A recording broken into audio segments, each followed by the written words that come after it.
Salut, c'est Étienne Tremblay de la machine à mixer. Aujourd'hui, les amis, on va débuter un nouveau segment qui s'appelle Real Talk, où on va dire là, les vraies choses. C'est un segment qui s'adresse à mes collègues ingé-son, aux gens qui ont une forme là, d'activité professionnelle liée à la technique sonore. L'idée m'est venue suite à un petit sondage que j'ai fait sur YouTube où je vous ai demandé c'est quoi qui vous donne le plus de fil à retordre là, dans un mix.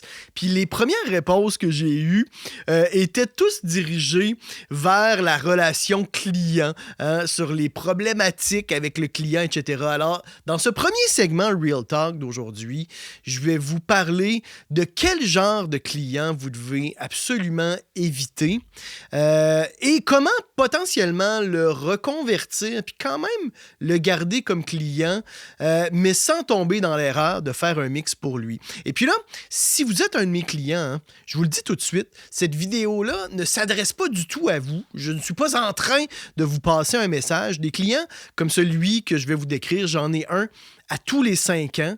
Ça arrive très, très rarement, mais à chaque fois que ça arrive, je m'en rappelle. Puis on n'est pas obligé d'en avoir. Fait que le client que vous devez absolument, à mon avis, éviter, c'est celui qui vous contacte en vous disant ça fait des mois et des mois que je travaille sur ma chanson. Je suis assez satisfait quand même là, de mon mix, de ce que j'ai réussi à faire comme mix. Mais il y a quelques petites choses là, que j'aime, dont je suis pas satisfait. Puis je serais curieux de savoir, je voudrais voir qu'est-ce que ça donne de travailler avec un professionnel. Ça, il faut absolument éviter un client comme ça parce que à partir du moment que vous allez lui proposer un premier mix, il va constamment comparer votre mix à son mix sur lequel il a travaillé pendant des mois, auquel il est très attaché.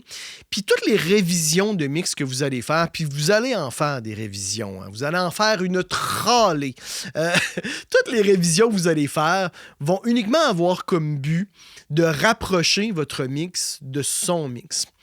Et souvent, très souvent, son mix, il l'a fait dans son environnement qui est non traité acoustiquement, ou en tout cas qui est pas nécessairement très bien traité acoustiquement, avec des moniteurs généralement d'entrée de gamme. Fait que bref, un environnement là, d'écoute qui est vraiment loin d'être parfait, mais son mix, il fonctionne dans son studio. Il l'a fait là, pour que ça sonne dans sa pièce qui sonne mal. Fait que là, à partir du moment que vous envoyez un mix professionnel qui a de l'énergie, qui a du punch, qui est balancé, chez lui, ça sonnera plus du tout correctement. Et puis là, ben, vous allez avoir l'odieux de scraper votre mix pour que ça ressemble à son mix. Vous allez, de un, vous épuiser, vous allez être fatigué parce que passer à un moment donné, là, je sais pas moi, 10-15 révisions de mix, là, ça n'a plus de sens, là, ça a pas d'allure. Là. Puis lui, il va être frustré aussi comme client. Puis ça, on veut pas avoir des clients qui sont frustrés. Puis ben, soit il va finalement accepter le mix, puis ça va être comme « Ah ben oui, c'est correct ». Mais vous allez être complètement fatigué. Ou il va être frustré, puis passer à un moment donné X nombre là, de révisions, ben il va vous laisser tomber. Puis ça, ben il n'y a rien de pire qu'après, je sais pas moi, 8 révisions de mix, le client dise « Ben là, finalement, ça le fait pas, je préfère mon mix ». Ciao, bye. Fait que pour éviter une situation comme ça, moi, je vous suggère souvent de questionner le client, à savoir, il est rendu où dans son processus? Est-ce qu'il a fait un mix lui-même de son côté? Est-ce qu'il est satisfait de son mix? Est-ce que ça fait des mois qu'il travaille sur sa chanson? Ça, il faut vraiment être attentif à ça. Puis vous n'êtes pas obligé non plus de lui dire « Hey, excuse-moi, je veux pas du tout travailler avec toi, ça m'intéresse pas. » Mais il y a une chose que vous pouvez faire, c'est de le convertir en un client, pas pour le mix, mais pour le mastering. Puis le mieux, c'est de faire un mastering avec les stems.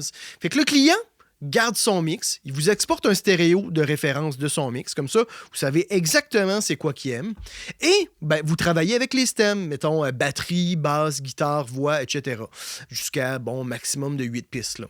Comme ça, ben, vous pouvez avoir le mix de référence pour vraiment être certain de ne pas trop s'éloigner, mais vous pouvez corriger sur les différentes sections les problèmes majeurs liés, par exemple, à l'égalisation, à la dynamique. Fait que vous pouvez juste faire des corrections pour que ça se place bien. sans non plus trop vous éloigner de son mix. Parce que le client, c'est ça qu'il veut en réalité. Il veut avoir son mix, mais un petit peu mieux, un petit peu meilleur. Et ça ne sert à rien dans un cas comme celui-ci de recommencer un mix à zéro. Ça ne sert à rien. Faites vraiment un mastering avec les stems. Puis comme ça, ben, ce client-là, vous allez le garder. Il va être satisfait. Vous allez avoir beaucoup moins de révisions à faire. Puis vous allez pouvoir potentiellement retravailler avec lui. Fait que voilà, les amis. J'espère que ces conseils-là vont vous aider.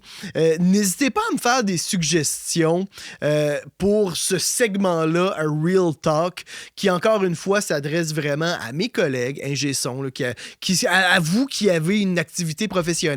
Moi, j'ai quand même bientôt presque une vingtaine d'années d'expérience. Des erreurs, j'en ai faites, puis j'en fais encore.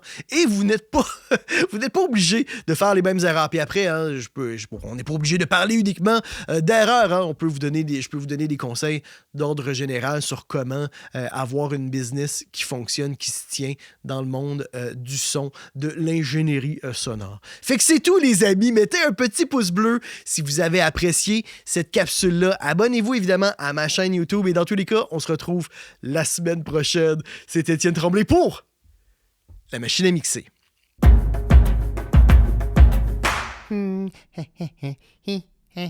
Abonne-toi. N'aie pas peur.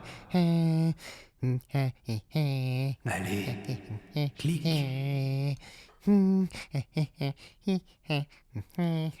Abonne-toi.